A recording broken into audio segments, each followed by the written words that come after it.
a ceasefire is not in the interest of Ukraine. Remember, the Ukrainians didn't want a ceasefire.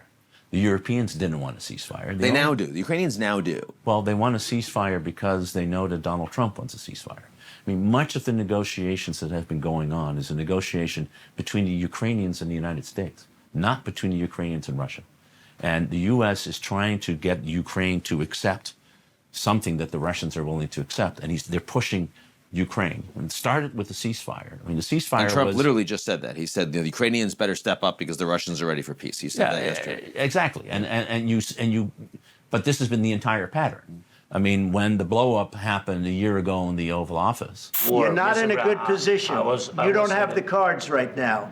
With us, you start having I'm not playing cards. Right now, you don't. You're playing cards. Mr. President. You're playing cards. Serious. You're gambling with the lives of millions of people. You're gambling with World War III.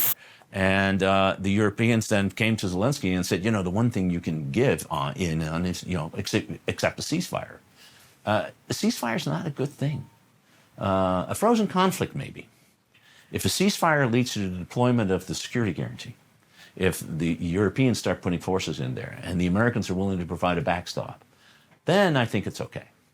But if a ceasefire means that the United States is opening up economic and all the kinds of relations with the Russians, weaken sanctions, start pushing the Europeans to release the Russian frozen assets and give them back to Russia, all of which the indication is where the Trump administration would like to go. And many Europeans would follow the United States in that case. Not all, but many would. Not all, and the ability to maintain, let alone